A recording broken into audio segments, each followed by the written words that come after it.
sekilas mungkin yang bisa kami highlight, berarti memang pada kasus COVID-19 didapatkan beberapa kasus memang ada manifestasi kulit ya dok, Ya. tetapi memang bentuknya tidak spesifik. Ya, sudah muncul pertanyaan pertama dokter tuntas dari Bapak Abu Hana.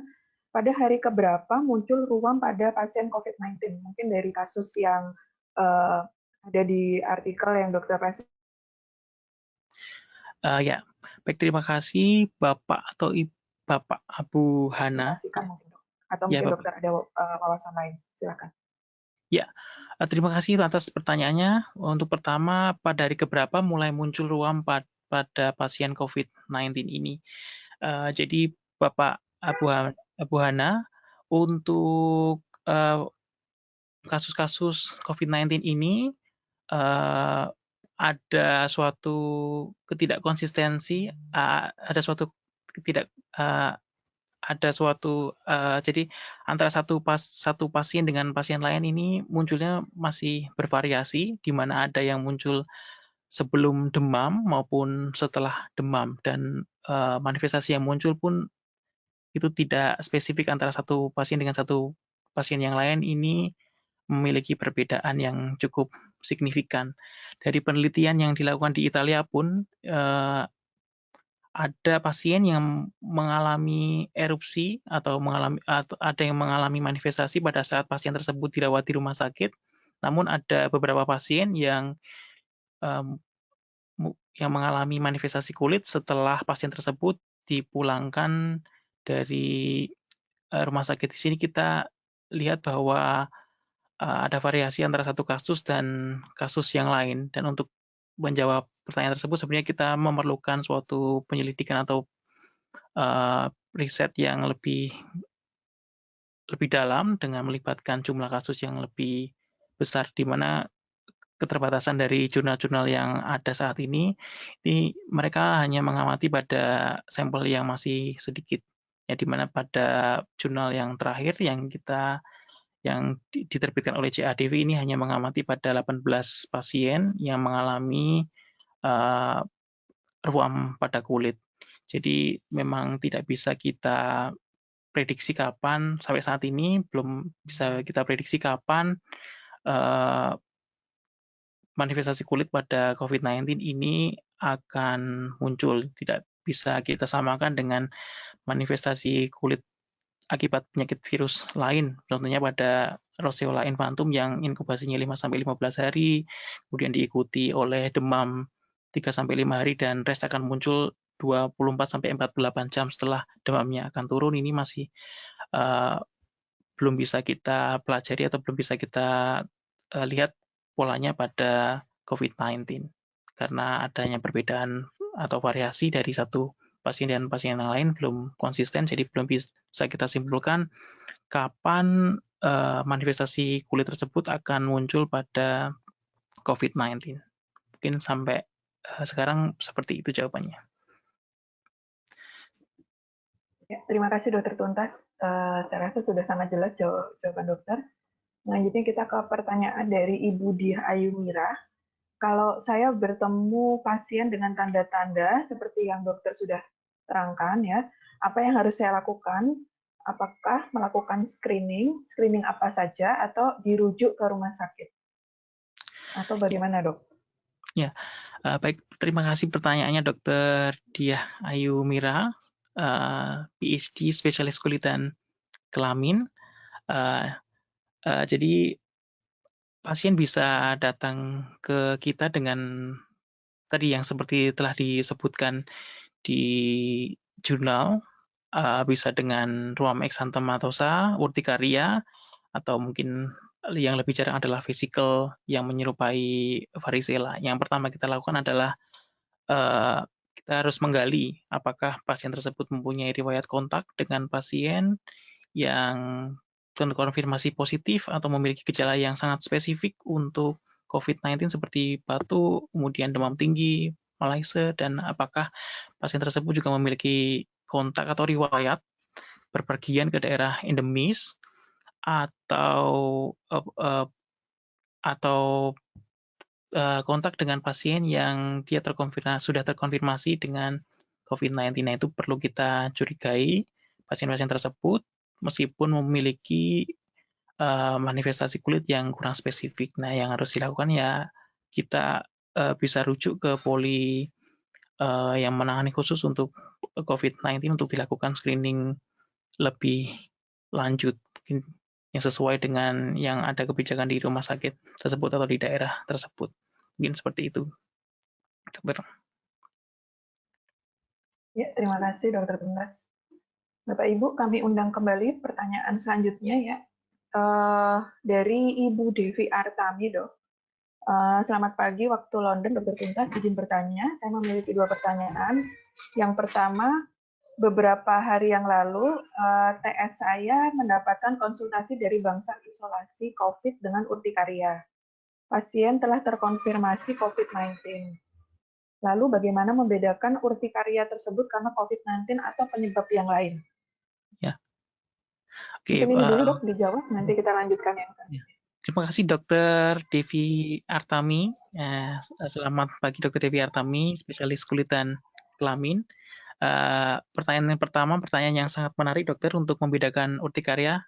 Ya memang urtikaria ini merupakan salah satu tanda yang sering ditemui, di mana pada penelitiannya yang dilakukan di Italia ini ada 3 pasien dan yang mengalami gejala urtikaria, dan ada 2 pasien yang dilaporkan di Cina, ini dari 140 pasien di Wuhan, dan juga ada satu pasien yang mengalami gejala asimptomatik kemudian mengalami urtikaria yang datang ke Poli Devi dan akhirnya terkonfirmasi COVID-19.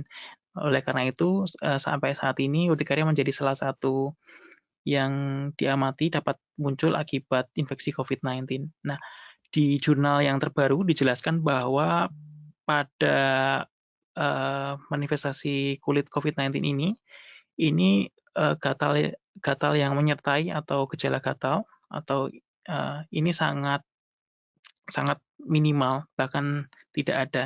Ini berbeda dengan urtikaria yang biasa kita temukan di klinis ya dokter ya. Biasanya urtikaria disertai dengan gejala gatal yang skala pruritus Pascal-nya bisa lebih dari 5. Nah, mungkin apabila menemukan urtikaria yang gatalnya mungkin tidak terlalu berat, itu bisa kita curigai. Tentunya kita perlu menggali riwayat pasien tersebut, apakah ada kontak dan ada gejala lain yang bisa mengarahkan kita untuk mendiagnosis ke COVID-19. Ya. Namun untuk apakah benar-benar urtikaria yang disebabkan COVID-19 itu tidak memiliki tidak muncul dengan rasa gatal yang berlebih, itu masih membutuhkan analisis yang lebih lanjut dengan jumlah sampel atau jumlah pasien yang lebih besar pula. Seperti itu, dokter. Ya, terima kasih, dokter. Pertanyaan lanjutan dari dokter Devi Artami nih, dok. Nah, saya pernah mendapatkan konsulan dari teman sejawat UPD, pasien SLE dengan manifestasi mirip erythema multiforme mayor. 4 hari sebelumnya, pasien ada riwayat demam dan batuk. Pasien mempunyai pansitopenia. Hasil ronsen belum ada. Bagaimana membedakan klinisnya res tersebut karena COVID atau erythema multiforme mayor? Terima kasih. Ya, terima kasih dokter untuk pertanyaan kedua. Memang erythema multiforme ini bisa muncul akibat adanya infeksi dari beberapa organisme, salah satunya Mycoplasma pneumoniae, herpes simplex virus, Coxsackie virus, dan juga salah satunya mungkin yang bisa muncul adalah dari COVID-19. Namun sampai saat ini belum ada laporan atau publikasi mengenai kejadian erythema multiforme ini yang disebabkan oleh COVID-19. Kemudian untuk membedakannya bagaimana, sepertinya tidak ada perbedaan dokter, tidak ada perbedaan yang bisa kita lihat antara erythema multiforme yang muncul akibat Mycoplasma pneumoniae atau dengan organisme yang lain. Nah, karena kalau kita lihat dari pasien-pasien yang sudah dilaporkan di jurnal-jurnal yang telah ada, urtikaria, baik urtikaria maupun vesikel pada varicella maupun ruam-ruam eksantematosa yang telah dilaporkan di jurnal-jurnal sebelumnya, ini tidak memiliki perbedaan yang spesifik atau peneliti belum menuliskan perbedaan yang spesifik yang mendasar dari manifestasi tersebut dengan manifestasi yang dari COVID dan juga manifestasi dari lesi serupa yang diakibatkan oleh organisme yang lain. Sehingga sampai saat ini belum bisa kita bedakan apakah dari klinis, dari bentuk wujud kelainan kulitnya ini belum bisa kita bedakan apakah erythema multiforme tersebut disebabkan oleh COVID-19 atau organisme yang lain seperti Mycoplasma pneumoniae, itu masih belum bisa dibedakan kalau hanya dilihat dari klinis saja. Terima kasih. Ya, terima kasih Dokter Tuntas. Saya lanjutkan ke pertanyaan dari Ibu Weni Setiani. Jika dalam praktek kita menemui pasien dengan klinis varicella, namun dalam perawatan ditemukan tanda klinis dan lab pendukung COVID-19, belum ada hasil PCR, apakah tetap diberikan terapi asiklovir? PO ya?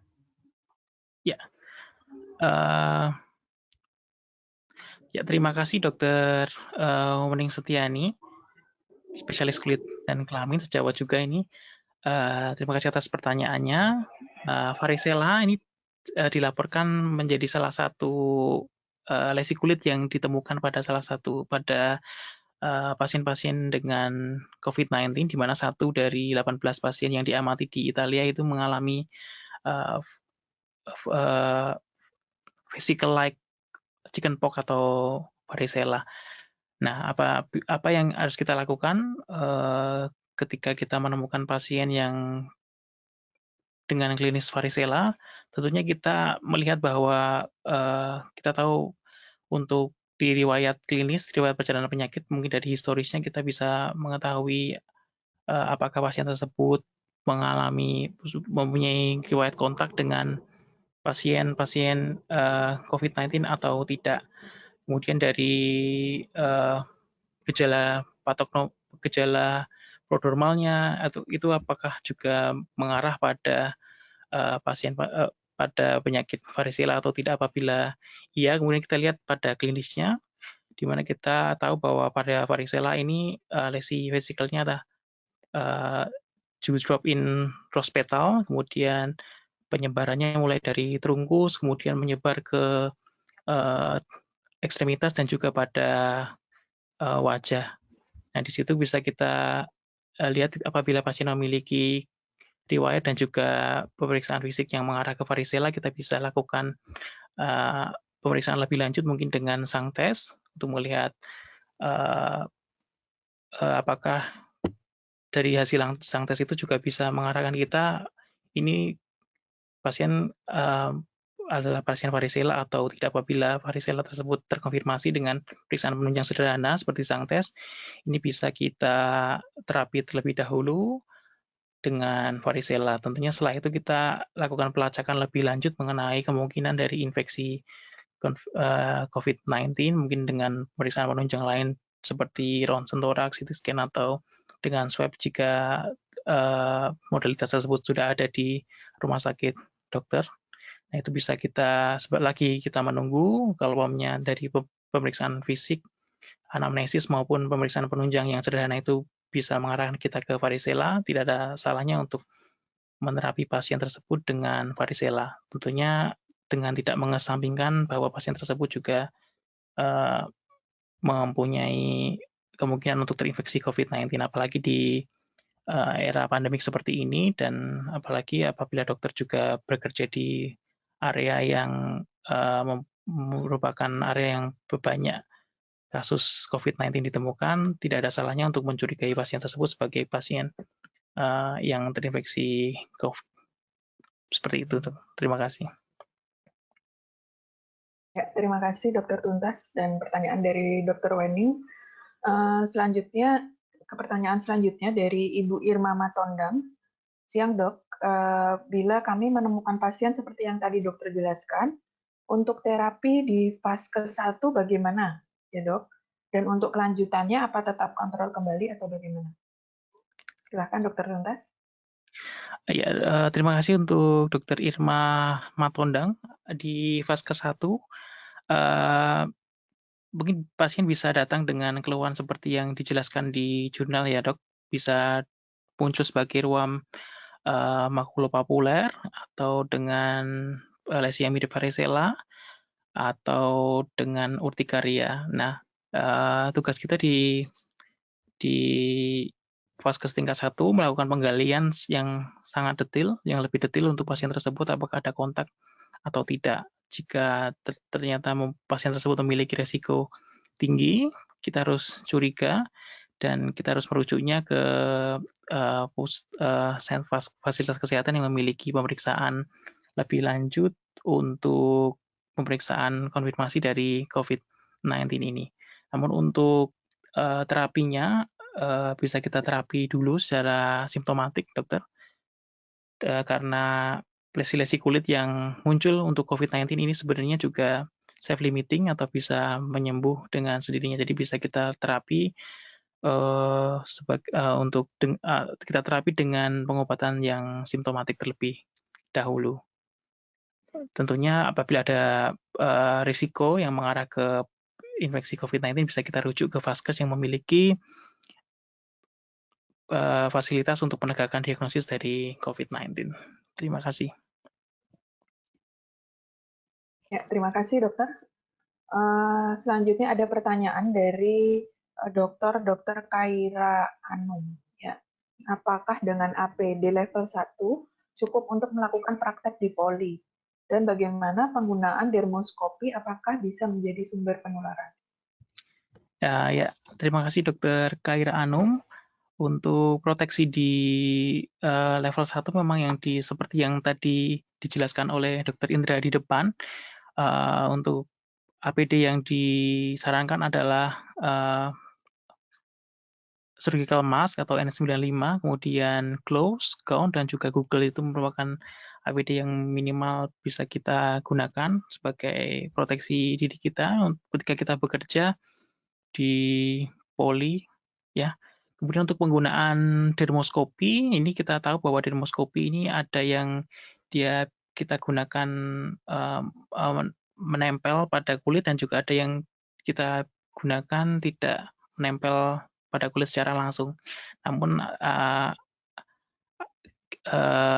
ada baiknya ketika kita menggunakan dermoskop tersebut, baik yang menempel di kulit langsung atau tidak menempel, itu selalu kita lakukan disinfeksi dengan menggunakan cairan disinfektan setelah kita melakukan pemeriksaan dermoskopi pada pasien-pasien tersebut. Ya, terima kasih. Ya, terima kasih dok. Selanjutnya dari Bapak Raka Gufron, apakah lesi kulit tersebut memang, jadi yang tadi mungkin dokter representasikan, apakah memang disebabkan oleh COVID-19 atau ada kemungkinan koinfeksi dengan etiologi lain, dok? Ya, terima kasih Dokter Raka. Ya, karena lesi tersebut tidak spesifik atau kurang spesifik, maka kemungkinan koinfeksi atau sebenarnya itu merupakan infeksi atau itu merupakan manifestasi dari infeksi dari etiologi atau organisme yang lain itu masih belum bisa kita kesampingkan. Sehingga ya masih bisa kita pertimbangkan apakah lesi tersebut disebabkan oleh COVID-19 atau organisme yang lain. Selalu kita berpikir seperti itu. Dan di era pandemi seperti ini, apabila kita ketemu dengan pasien dengan lesi kulit yang tidak spesifik, yang seperti yang telah disebutkan di depan, dan juga ada risiko kontak dengan pasien yang telah terkonfirmasi positif atau ada riwayat berpergian di daerah endemis, sebaiknya kita mencurigai pasien tersebut juga mencurigai bahwa manifestasi kulit tersebut disebabkan oleh COVID-19 juga. Namun untuk kemungkinan dengan apakah ada koinfeksi dengan etiologi lain atau disebabkan oleh etiologi lain ini juga tidak bisa kita singkirkan. Terima kasih. Terima kasih dok. Selanjutnya pertanyaan dari Ibu Sri Mariani. jika ada pasien dengan keluhan demam, batuk, konjungtivitis disertai ruam makulopapular. Bagaimana kita membedakan bukan morbili tetapi tanda dari COVID, dokter? Ya, terima kasih Dokter Sri Mariani. Untuk pasien-pasien dengan morbili ini biasanya lebih khas gejalanya, dokter. Ada gejala prodromal, kemudian demam tinggi terlebih dahulu, kemudian setelah demamnya selesai dalam waktu 5-7 hari, kemudian dia akan muncul ruam makulopapular dalam waktu 24-48 jam setelahnya. Nah, namun untuk ruam yang terjadi pada COVID-19 ini, untuk saat ini dari jurnal-jurnal yang ada, ini belum menjelaskan bagaimana perjalanan penyakit atau kapan munculnya si ruam tersebut. Nah, karena itu pada situasi seperti ini, pada era pandemi, di mana kita tidak tahu apakah pasien tersebut merupakan pasien morbili atau ruam tersebut disebabkan oleh COVID-19, kita harus tetap waspada dan tetap menggali secara lebih rinci apakah ada faktor risiko yang atau ada gejala lain yang mungkin lebih mirip ke COVID-19 seperti batuk atau demam tinggi. Itu bisa kita tanyakan kepada pasien dan harus kita curigai juga. Ya, seperti itu, Dok. Terima kasih. Terima kasih, Dokter Tuntas. Ini saya baca ada 2 pertanyaan yang mirip, Dok. Ya, baik dari Dr. Eliza Miranda maupun ini dari Dr. Retno Danarti, ya, terkait dengan reseptor ACE2 yang merupakan reseptor host cell utama pada COVID dan berperan penting pada masuknya virus ke dalam sel dan menyebabkan infeksi. Ini kulit ditengarai juga mempunyai reseptor ACE2. Apakah virus bisa masuk atau ditularkan melalui kontak kulit sebagai point of entry? Ini pertanyaannya mirip juga dengan pertanyaan dari Dr. Eliza Miranda, jadi bisa kita jadikan satu. Silakan, Ya, dokter. terima kasih pertanyaan untuk Dr. Elisa Miranda dan juga Dr. Retno Danarti. Terima kasih atas pertanyaannya, dokter.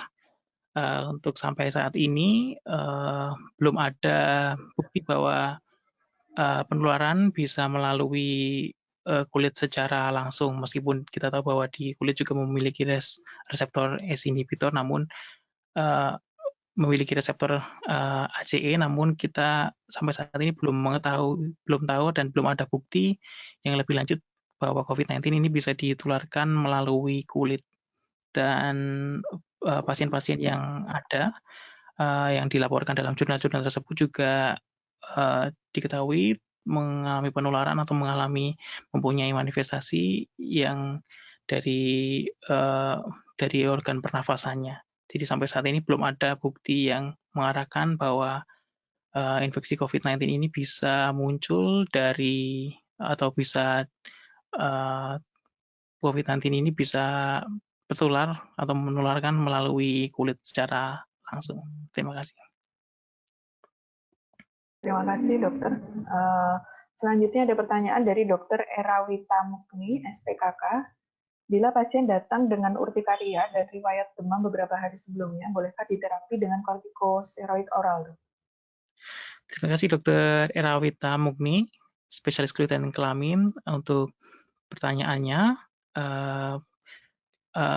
Untuk pasien urtikaria dengan riwayat demam, sebaiknya kita berikan antihistamin terlebih dahulu sesuai dengan pedoman pengobatan yang ada ya dokter. Untuk antihistamin bisa antihistamin yang generasi lama atau yang sedating atau yang generasi yang lebih baru atau yang non sedating. Untuk kortikosteroid belum dianjurkan untuk pasien-pasien dengan urtikaria apabila urtikarianya memang masih akut seperti itu. Terima kasih dokter. Ya. Selanjutnya pertanyaan dari Ibu Tri Prihatini. Saat ini banyak pasien ODP yang mengalami res di kulit, viral exanthema, mirip morbili.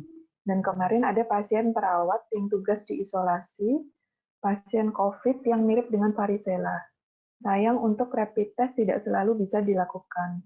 Atau kita wajibkan tiap pasien dengan gejala-gejala kulit di atas untuk minimal rapid test atau bahkan swab. Saya dinas di RSPP Jakarta. Mungkin Dokter Tuntas ada komentar terkait hal ini? Ya, baik Dokter Ibu Tri Pihatini, memang saat ini kita tahu bahwa resi kulit ini terjadi pada 1/5 atau 20% dari pasien yang mengalami infeksi COVID-19. Namun memang di beberapa tempat mungkin keterbatasan fasilitas atau keterbatasan sumber daya manusia ini belum bisa dilakukan rapid test maupun pemeriksaan-pemeriksaan yang lain. Apabila kita curiga dan gejalanya masih minim mungkin dan pasien masih dalam kondisi yang bagus, bisa kita uh, bisa kita sarankan untuk pasien untuk melakukan isolasi diri terlebih dahulu apabila memang tidak ada fasilitas yang mendukung untuk dilakukan rapid test tersebut.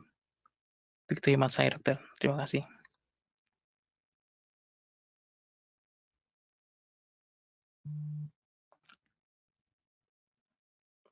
Beberapa pertanyaan lagi dari Dr. Sylvia Nugrahanti. Mohon izin bertanya, bagaimana cara membedakan UKK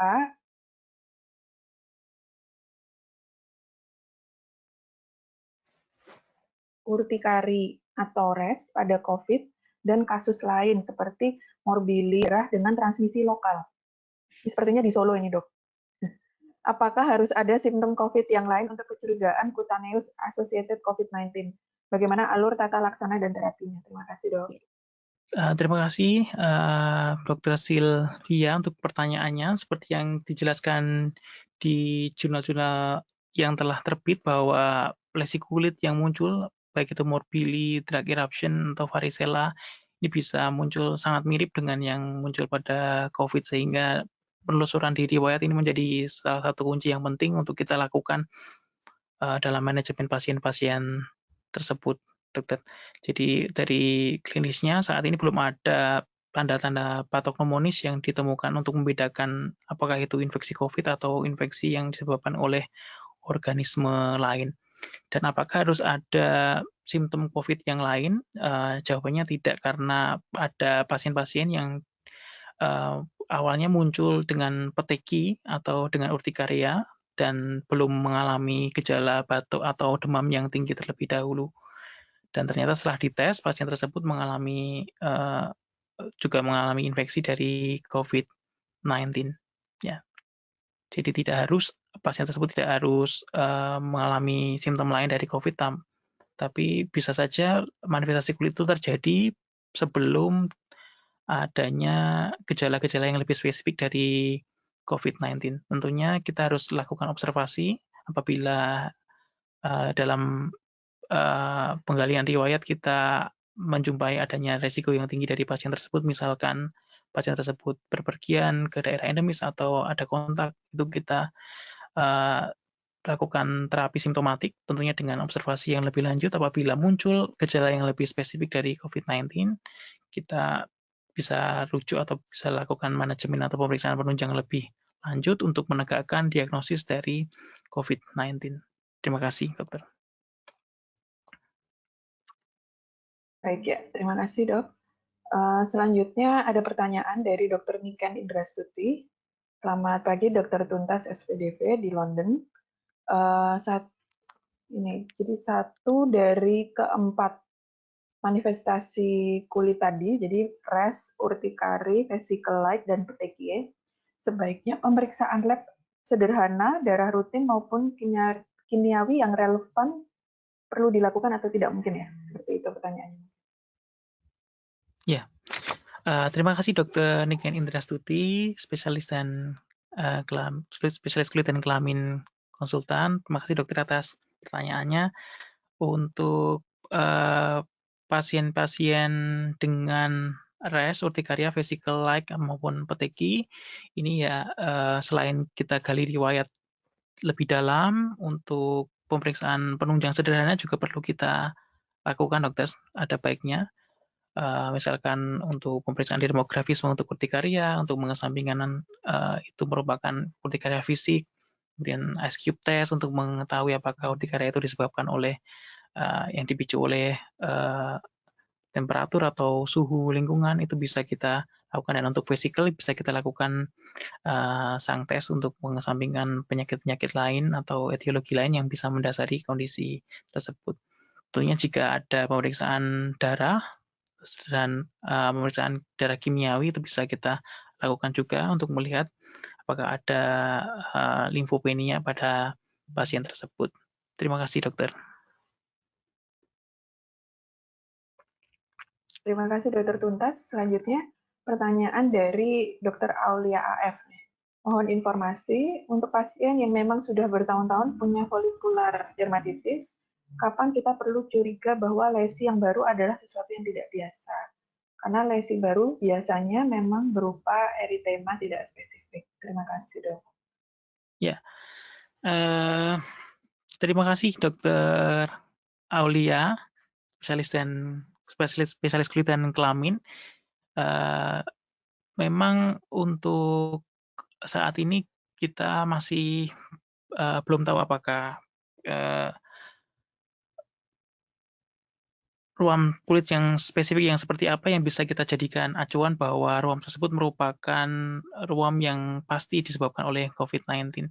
Sehingga pada situasi pandemi seperti ini, untuk folikular dermatitis, apabila pasien tersebut mempunyai riwayat berpergian ke daerah endemis atau ada kontak, kita perlu mencurigai, kita bisa dan apabila pasien tersebut mempunyai gejala yang spesifik untuk COVID-19, bisa kita sarankan untuk pemeriksaan lebih lanjut untuk pelacakan infeksi COVID-19. Namun yang perlu digarisbawahi bahwa rash exanthematus rash yang terjadi pada COVID-19 yang saat ini dilaporkan, ini sebagian besar ini muncul pada trunkus atau pada badan, dan kemudian beberapa hari setelahnya itu diikuti dengan gejala yang spesifik untuk COVID-19 seperti batuk dan juga demam. Sehingga mungkin itu yang bisa kita jadikan pegangan apakah ruam yang terjadi pada pasien tersebut itu diakibatkan oleh COVID-19 atau tidak. Ya, selalu observasi dan selalu berhati-hati dokter untuk kasus-kasus seperti ini. Ya, terima kasih Dokter Tuntas. Pertanyaan selanjutnya dari Dr. Joni Juarsa. Izin bertanya, apakah gangguan kulit bisa muncul sebagai awal gangguan COVID?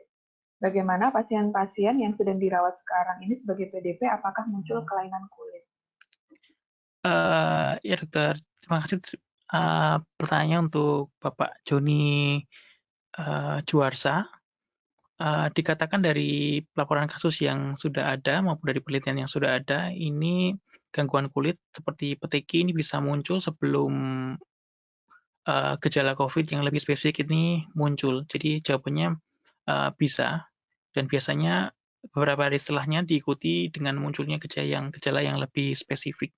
Namun ada laporan kasus dari China juga menyebutkan bahwa saat ini ada juga pasien yang sampai akhir tidak menunjukkan gejala yang spesifik untuk COVID-19, sehingga pemeriksaan apabila kita mencurigai pasien tersebut mempunyai kemungkinan infeksi COVID-19, bisa kita lakukan pemeriksaan yang lebih lanjut, misalnya dengan ronsen atau dengan swab nasofaring atau orofaring.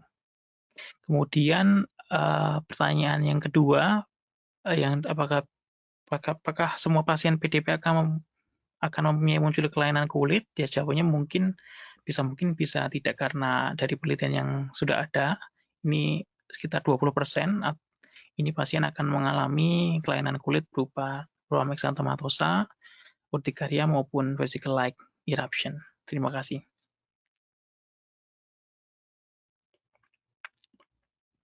Terima kasih dokter. Saya lanjutkan ke pertanyaan dari Dr. Berliana. Mohon izin dokter, apabila muncul lesi seperti urtikaria, apakah kita terapi seperti urtikaria pada umumnya? Atau ada tambahan tata laksana lain, dok? Jadi sepertinya sudah sempat dibahas sedikit, silakan. Ya, terima kasih Dr. Berliana.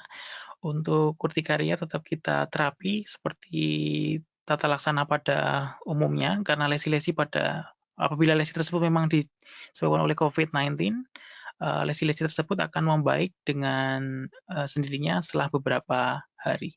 Dari laporan yang sudah ada disebutkan seperti itu. Jadi kita lakukan terapi seperti pedoman yang sudah ada. Terima kasih. Terima kasih, dokter. Selanjutnya ada pertanyaan lagi dari Dokter Siti Nurani. Untuk kecurigaan EOA dengan COVID, apakah tetap bisa diberikan kortikosteroid oral?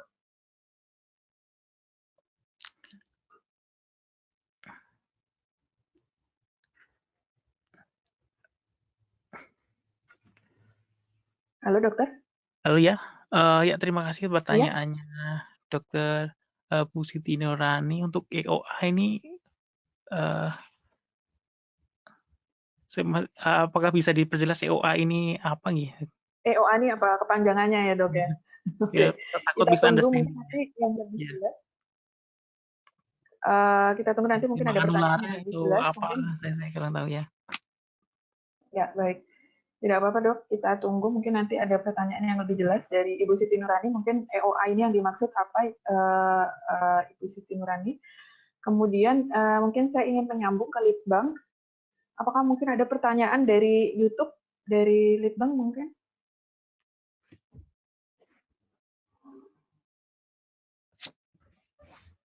Atau mungkin ada pertanyaan lain di webinar ini?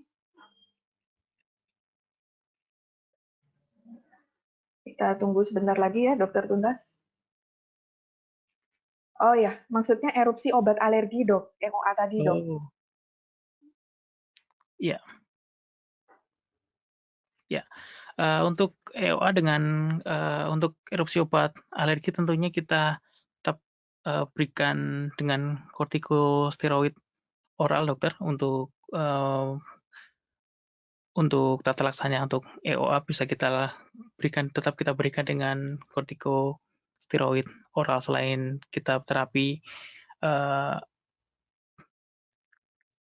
untuk suportif untuk COVID-nya, tetap kita lakukan pemberian kortikosteroid oral. Namun untuk lesi-lesi kulit yang dari COVID, apabila muncul lesi kulit dari COVID ini, kita lakukan pengobatannya secara simptomatik saja.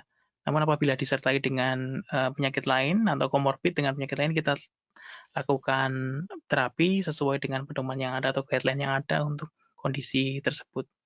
Untuk COVID, manifestasi kulit yang disebabkan oleh COVID ini hanya perlu kita terapi simptomatik saja.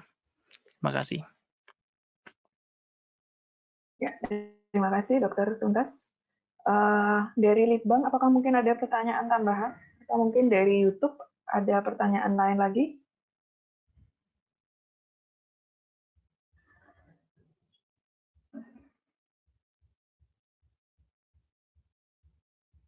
Ya, iya dok, masih ada pertanyaan lagi dari Dokter Kristina Etnawati, dok. Sebentar, kita lihat, kita nantikan dulu. Ya, menurut jurnal-jurnal tersebut yang dokter tadi sudah presentasikan, apakah ada lesi di telapak tangan, dok? Ya, terima kasih Dokter Etna atas pertanyaannya. Dari jurnal yang sudah ada, mungkin kita bahas yang dari Itali. Dari Itali disebutkan bahwa paling banyak ditemukan pada trungkus atau pada badan. Namun untuk ruam pada telapak tangan tidak dilaporkan, dokter. Kemudian dari Amerika, dari US, dari satu laporan anekdotal ini lesinya muncul pada ekstremitas yang unilateral pada paha kanan yang berbentuk lipidoid tadi. Namun untuk lesi dan di telapak tangan, mungkin maksudnya seperti hand, foot, and mouth disease ya dokter ya, itu belum pernah dilaporkan. Namun kalau kita tahu bahwa hand, foot, and mouth disease ini disebabkan oleh virus, apakah COVID-19 ini bisa menyebabkan hal tersebut, itu juga mungkin masih bisa, dokter. Tapi sampai saat ini belum ada laporan apakah lesi tersebut bisa muncul di telapak tangan. Kebanyakan dari lesi-lesi tersebut disebutkan bahwa lesi tersebut muncul di trungkus atau di area badan. Terima kasih. Kami buka satu pertanyaan lagi apabila ada. Baik, Ini mungkin pertanyaan terakhir ya dokter. Pertanyaan dari Dokter Shirley Bira. Mohon izin dokter, perkenalkan saya Dokter Shirley Birawati, Presiden Kulit dari Universitas Andalas Padang. Dikarenakan ada beberapa COVID-19 yang tidak menimbulkan gejala respirasi, apakah bisa kelainan kulit tanpa disertai gejala COVID? Tapi ternyata positif COVID. Bagaimana membedakannya dokter? Terima kasih. Ini tadi juga udah sempat dibahas, silakan Ya. mungkin dokter Tuntas bisa mengulang lagi. Ya, ada kasus di Cina, di salah satu jurnal yang dia melaporkan 3 pasien di satu keluarga. Disebutkan pasien A itu hanya mengalami urtikaria biasa, namun setelah beberapa hari diikuti perkembangannya juga pasien tersebut tidak mengalami adanya batuk atau demam yang tinggi seperti yang kita lihat pada pasien COVID pada umumnya. Sehingga hal tersebut mungkin saja bahwa pasien-pasien dengan COVID ini hanya mengalami gejala kulit tanpa mengalami gejala COVID lainnya.